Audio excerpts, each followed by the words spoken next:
주일에도 하나님께서 우리와 함께 하심을 우리가 이 예배를 통해서 느낄 수 있는 귀한 시간 되기를 소망합니다. 오늘은 제게 결코 잊을 수 없는 날이 되는 그런 날입니다. 제가 목사 안수 받은 지 22년째 되는 날입니다. 또한 이 날은 우리 성도님들도 너무나 잘 알다시피 세월호가 물에 가라앉은 날이기도 합니다. 저는 자꾸 이 날이 되면 자꾸만 제 안에 특별한 어떤 의미를 부여하고 싶어지는 것입니다. 세월호가 기울어져 가는 가운데 아이들 휴대폰 속에 그 영상이 텔레비전 화면에 전송이 되어 그것을 보고 있을 때에 곧 구출이 되겠지 하는 희망적인 생각이 저 안에 있었고 여러분들 안에도 아마 있었을 것입니다. 빨리 밖으로 내보내겠지 하는 생각이 들었는데 얼마의 시간이 지나서 돌이킬 수 없는 각도로 기울여지자 슬슬 희망이 사라지고 제 안에서는 통곡과 절망이 찾아왔던 것입니다. 세월호가 가라앉고 텔레비전 방송 카메라는 진도 앞바다에 고정되어 얼마나 오랜 시간 동안 그곳의 상황을 비추어 주었는지 모릅니다. 해운사의 안이란 생각이 결국 300명이 넘는 희생을 초래하고 말았던 것이죠. 왜 이 날이 하필이면 나의 목사 안수 받는 날과 같은 날일까? 해마다 저는 생각해 보지 않을 수가 없었던 것입니다. 그래서 해마다 저 스스로 정해보는 것은 세월호가 속한 청해진 해운의 안이란 생각이 그 많은 사람을 죽인 것이고 저의 안이란 생각은 여기 임기에 많은 사람을 죽일 수 있겠구나, 그런 생각을 해보지 않을 수가 없습니다. 하지만 아무리 섬겨도 고마운 것은 알지만 100분의 고마움보다는 한 번의 서운함에 더 큰 마음을 느끼고 배척하는 이런 곳에서 복음을 전하고 생명줄을 던진다는 것은 정말 맨 땅의 헤딩이 아니라 앞정이 깔린 바닥에 헤딩을 하는 그런 상황과 같은 꼴입니다. 그만큼 사역의 현장이 힘든 것은 오늘의 우리의 삶의 자리가 복음이 꼭 필수 요소가 아니라고 생각하기 때문은 아닐런지요. 왜 예수이어야 하고 왜 신앙생활 해야 하는 것이고 왜 하나님을 만나야 하는 것인지 어떤 절대적인 이유가 하나도 없다는 것입니다. 종교가 점점 액세서리처럼 이렇게 되어버리는 이 시대에 정말 기울어져가는 세월호의 긴박한 상황과 마치 흡사하지만 영적 기울어짐은 세월호처럼 눈앞에 기울어짐으로 나타나지 않으니 사람들의 대부분은 영적인 기울어짐을 인식하지 못하고 살아간다는 것입니다. 우리 주님께서 하신 말씀이 무엇입니까? 그러므로 너희는 깨어 있어라. 우리 주님, 너희는 깨어 있어라. 한시도 깨어 기도할 수 없더냐? 우리에게는 매일 이런 말씀들이 솔깃해야 되는 거 아닙니까? 우리의 내리를 때리는 말씀으로 매일 적용되어져야 할 말씀임에는 틀림없지만은 우리 어떻습니까? 마치 살에 박힌 가시를 빼고 나면 찔려서 아팠던 그 통증이 점점 사라지듯이 말씀이 주는 찔러 쪼개며 우리의 생각을 감찰하는 그 역사도 어쩌면 점점 더 희미해져 가고 있지는 않습니까?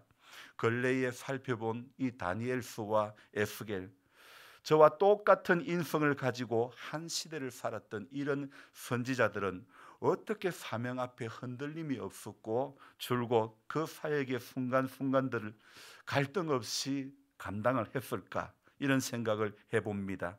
세월호가 물속에 가라앉은 지 9년이 지난 날 새벽에 주님이 제게 주시는 마음이 무엇일까를 생각하며 다시 목사의 직을 깊이 생각하는 이 하루가 되기를 바랬습니다. 선지자의 직도, 목사의 직도, 우리 성도님의 직분도 바르게 믿고 바르게 사역하려면 언제나 갈등이 있고 어려움이 있고 또 희생이 따라야 하는 것이기에 찬송가 가사처럼 우리의 고백은 언제나 주만 바라봅니다. 바로 이러한 고백의 상황이 되지 않으면 정말이지 저와 여러분들은 한순간도 살아갈 수가 없고 살아낼 수도 없고 이길 수도 없는 것입니다. 건강검진을 하려고 멀리 다녀왔더니 저는 지난 한 주간이 엄청 피곤한 한 주였습니다. 장세척제로 인해 잠을 설친 채 운전을 해서 가려니 그것이 힘이 들었던 것이고 그 여파가 한 주간 내내 저의 몸을 피곤하게 만들었던 것이죠. 건강검진을 아무데나 할 수 있지만은 일부러 우리나라 최고의 의료 수준을 가진 병원에 올라갈 수밖에 없었던 것은 저는 몸의 반응이 너무 예민하기 때문에 그렇게 갈 수밖에 없었던 것입니다. 대장암 가족력이 있는 저로서는 이 대장 내시경이 너무 괴롭고 고통스럽고 제 몸이 예민해서 몸에 부담이 거의 없는 병원을 찾아갈 수밖에 없었고 그래서 멀리 다녀오게 된 것입니다. 글을 적으면서 또 한 번 생각나는 것은 사람들은요 몸을 위해서는 엄청난 수고를 아끼지 않는다는 것입니다. 그 먼 길을 장세척제를 마시면서 다녀온다는 것은 분명히 쉽지 않은 일인데 몸을 위해서는 우리가 그런 어려움도 불사한다는 것입니다. 자, 이런 열정이 영혼을 위해서 일을 해야 하는데 우리에게는 육의 문제는 항상 영의 문제보다 인생사에 있어서 먼저 선행될 수밖에 없는 것이 오늘 저의 맹점이고 우리의 맹점이 아닐까요? 몸을 위해서 무엇을 먹을까 입을까 주님은 염려하지 말라고 하시고 그 주님의 교훈의 끝에는 그러므로 너희는 먼저 그의 나라와 그의 의를 구하라고 이렇게 결론이 내려지지만 여전히 주님의 말씀이 수백 수천 년이 지난 지금도 사람들은 여전히 오늘도 무엇을 먹을까 마실까 입을까 여전히 염려하고 있다는 것입니다. 자, 물 위로 걸었던 베드로처럼 끝까지 주님을 바라보기보다는 이는 풍랑을 바라보기가 더 쉬운 우리네 인생이 아닙니까? 하나님은 이런 연약함이 있는 우리네 인생과 같은 한 사람 에스겔을 불러서 사역을 하게 하시는데 제가 임기 동네에서 사역을 하면서 욕 듣고 어려움을 당하는 것은 아무것도 아닌 것 같습니다. 하나님께서 수많은 선지자를 통해서 심판을 말씀하시지만 이스라엘 백성들은요 듣지 않는 것입니다.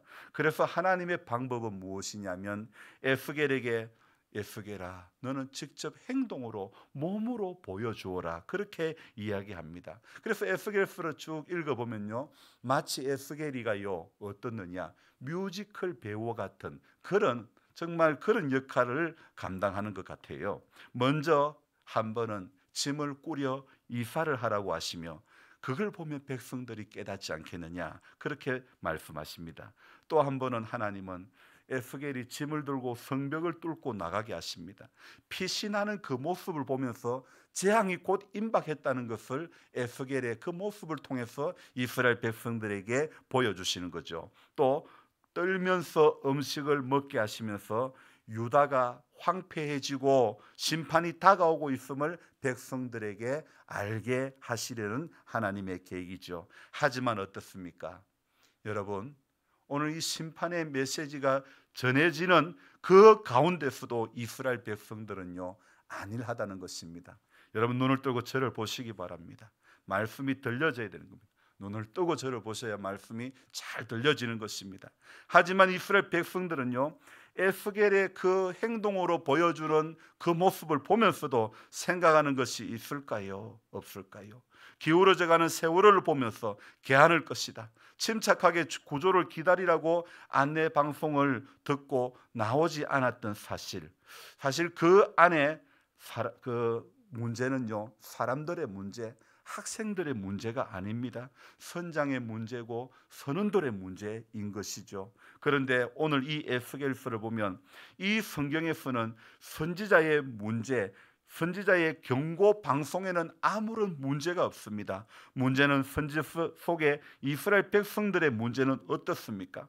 에스겔이 행동으로 보여준 여러 가지 심판의 그런 모션들을 백성들은 보면서도 어떻게 생각하느냐? 이것은 아주 먼 미래에 일어날 일이라고 그렇게 안일하게 생각을 하는 것입니다. 하나님은 속히 이 예언이 이루어질 것이라고 말씀하시는데 이스라엘 백성들은 이건 아주 오랜 후에 언젠가 앞으로 언젠가 될 일이라고 그렇게 생각하고 무시하는 것입니다. 그래서 백성들의 반응은요, 이건 너의 나라 일처럼 생각하는 것입니다. 그래서 하나님은 또 에스겔에게 거짓 선지자를 치라고 하시고 이어서 우상을 섬기는 장로들에 대해서 심판을 하시는데 우상 숭배를 거치게 하시고 예루살렘이 무너지는 그런 예언도 주시고 또 포도나무의 비유를 통해 열매 맺지 않고 있는 이스라엘의 모습과 결혼의 비유로 간음하는 여인으로 유다의 잘못을 보여주시며 부끄러워하라고 하시기도 하며 또 독수리 두 마리의 비유를 통해 가지고 이렇게 심판이 곧 다가올 것이라는 것을 말씀해 주는데요. 그런데 이스라엘 백성들은요, 전혀 요동치 않습니다.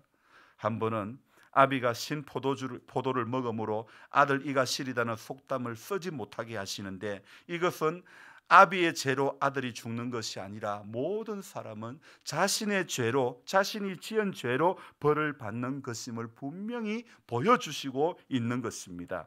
그래서 12장부터 23장까지 하나님께서는요 수많은 심판의 메시지를 에스겔의 행동을 통해 가지고 보여주시는 것입니다. 그뿐 아닙니다. 오늘 24장은요 녹슨 가마를 이렇게 비유해서 이렇게 보여주시는 말씀하시는데 이것은 하나님을 거역하고 불의와 죄악으로 얼룩진 예루살렘 성을 상징하는 것입니다. 여러분, 오늘 우리 하나님께서는 이런저런 온갖 시청각 재료를 총동원해서 이스라엘 백성들에게 말씀을 하시는 것입니다. 그런데 그 말씀을 심판의 메시지를 증거하는 또 하나의 방편으로 에스겔의 아내가 죽는 상황까지도 총동원해 가지고 하나의 메시지를 우리 하나님께서는 그 심판의 메시지를 향해서 끊임없이 전해주고 계시는 겁니다. 그래서 오늘 이 말씀이 어떻게 됩니까? 여호와여 말씀이 또 내게 임하여 이르시되. 저는 오늘 아침 새벽에 묵상을 하면서 생각해 볼 때에 여러분 에스겔이 그 어려운 상황 가운데서도 그 인정받지 못하는 상황 가운데서도 에스겔이 이 말씀을 가지고 이렇게 나갈 수 있었던 것은요, 자 어떤 것 때문에 그렇습니까? 전도사님 가져가세요. 자, 어떤 은혜 때문에 그렇습니까? 말씀이 자꾸 선포되어지는 은혜가 있으니까, 말씀이 자꾸 주어지는 은혜가 있으니까, 그러니까 계속해서 에스겔이가 그 어려운 난간도 뚫고 가게 되는 거 아닙니까? 자, 제가 집중을 못하게 되니까 전사님께서 그걸 잘 안내해 주시기 바랍니다. 자, 그래서 하나님께서 온갖 시청각 재료를 총동원해 가지고 말씀을 하시는데요, 집중합시다.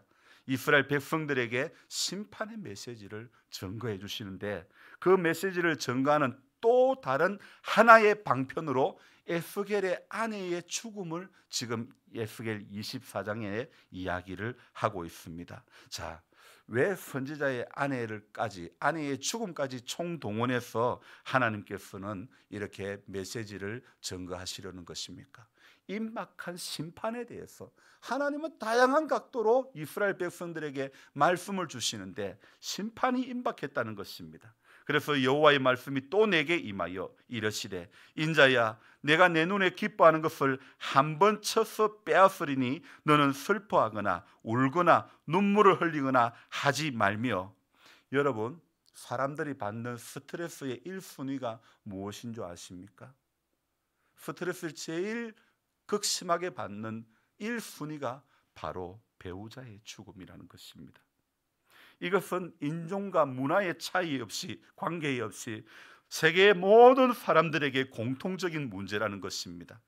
어떤 연구와 설문조사를 하지 않아도 이 결과는 쉽게 짐작할 수 있는 것이죠. 영주 노예 여전도의 연합회 회장님으로 수고하셨고 영주 제1교회 권사님이셨던 그 고 한영자 권사님, 참 이분께서 얼마나 이분께서 얼마나 하나님 앞에 참 신실하게 그렇게 그렇게 사역을 하셨는데, 전사님 뭐를 한 번 딱 되면 그렇게 좀 활동해 주시기 바랍니다. 자 집중합시다. 이 한권사님이 저도 참 고운 분이시고 얼마나 여전도의 일들도 참 신실하게 잘 감당하셨지만은 이분이 일흔이 안 되어서 하나님의 부름을 받았습니다. 참 귀한 분이시고 얼마든지 일을 더 하실 수 있는 분인데 하나님의 부름을 받고 나니 배우자 되시는 이세근 장로님이 얼마나 힘이 없는지, 참 이렇게 믿음 생활을 한다고 하시지만은 이렇게 배우자의 사별, 그 사별의 고통은 장로님에게도 참 적지 않은 타격이었던 것이죠.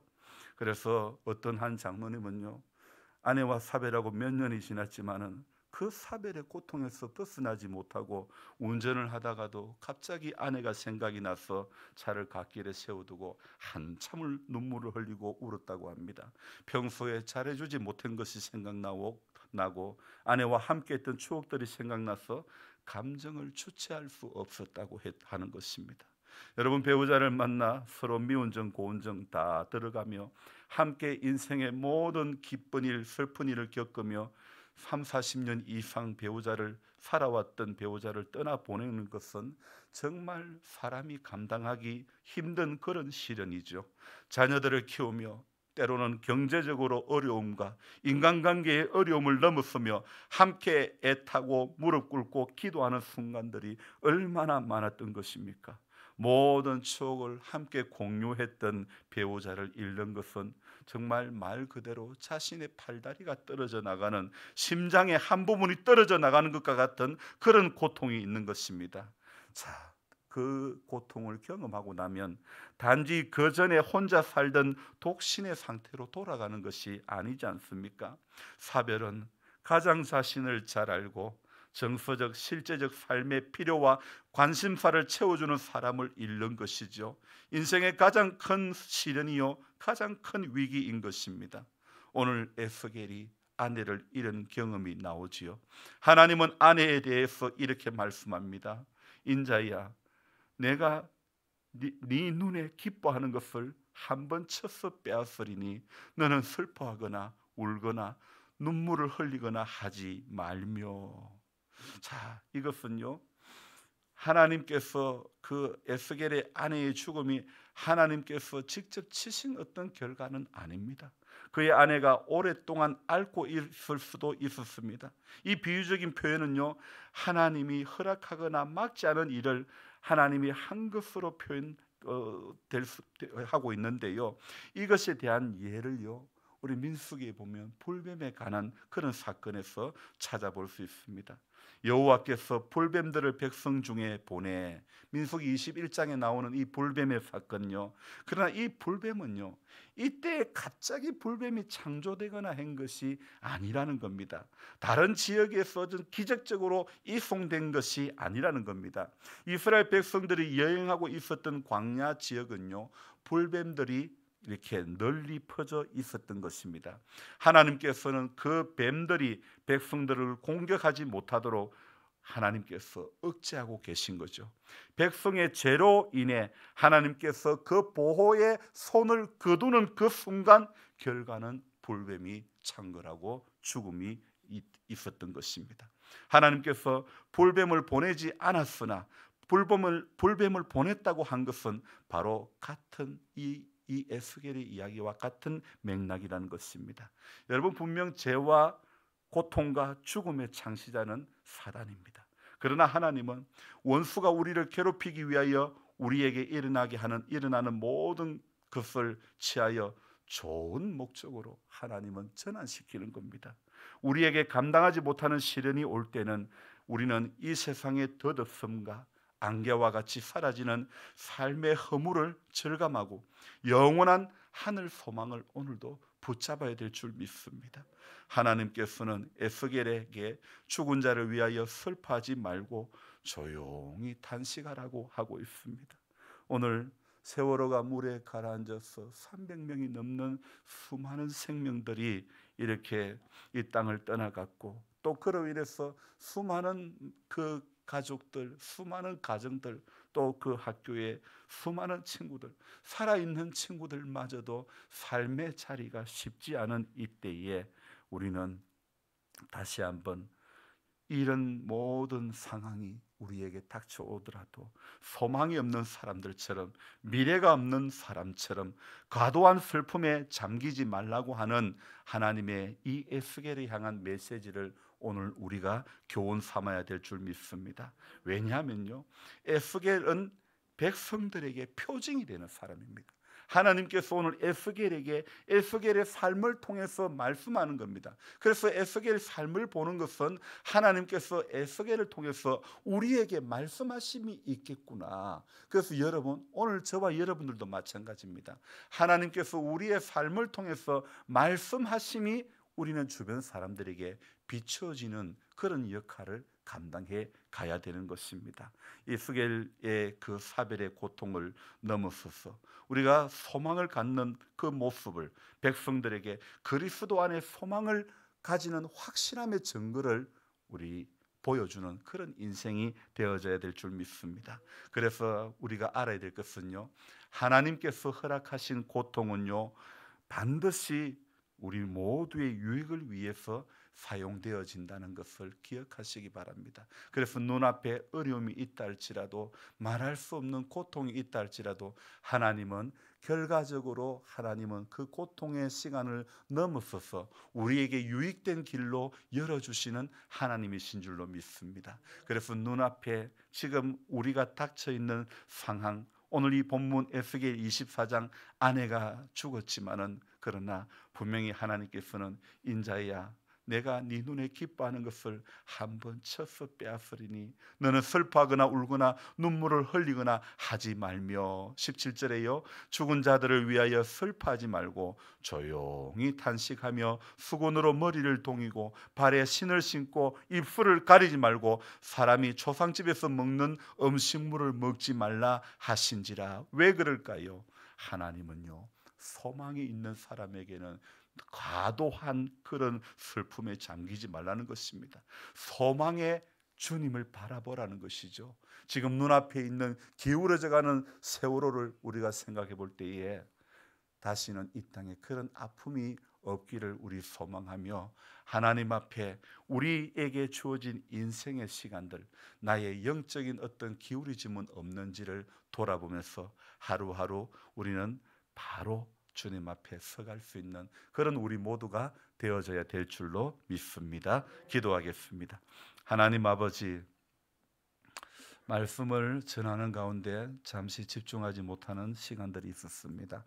제가 전해야 될 말씀들이 전거되어지지 못했다면 용서해 주시고, 우리 하나님 아버지, 하나님의 말씀으로 인해서 에스겔이 지금 상황은 여러 가지 많은 에스겔의 그 행동을 통해서 이스라엘 백성들에게 심판의 메시지를 전거하고, 그래도 듣지 않고, 그래도 이것이 마치 먼 미래에 일어날 일인 것처럼 착각하며 안일했던 이스라엘 백성들에게 하나님은 선지자 에스겔의 아내의 죽음을 통해서 또 어떤 메시지를 전거하고 계심을 우리는 보고 있습니다. 하나님 아버지, 이 모든 그 상황을 통해서 하나님은 이스라엘 백성들에게 심판의 메시지를 이렇게 전해주고 있는데, 주님, 그래도 깨닫지 못합니다. 마치 지금 우리의 모습과 흡사하지 않습니까? 하나님, 우리가 살고 있는 이 시대에는 오늘 에스겔이 사역하고 있는 그 시대보다도 어쩌면 더 많은 모습으로 우상을 섬기고 하나님 외에 보이는 것이 얼마나 많은 시대 가운데 우리 모두가 거하고 있는지 모릅니다. 하지만 하나님, 세월호와 같이 기울어지는 것이 눈앞에 보이지 않으므로 우리는 우리 자신의 영적인 기울어짐을 잘 분별하지 못하고 마치 영적으로 잠자면서도 안 자는 척, 잠자면서도 인식하지 못하고 하나님 앞에 문제없는 태연한 그런 신앙생활을 하고 있지는 않습니까?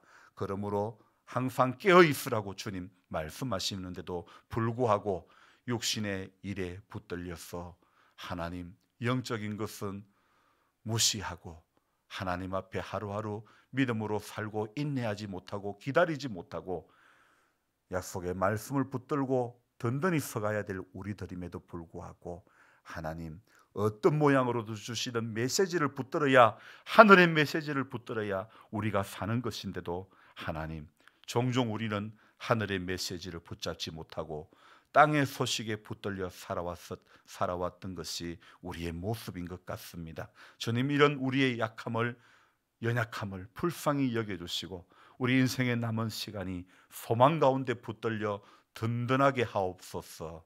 예수님 존귀하신 이름 받들어 감사하며 기도드리옵나이다. 아멘.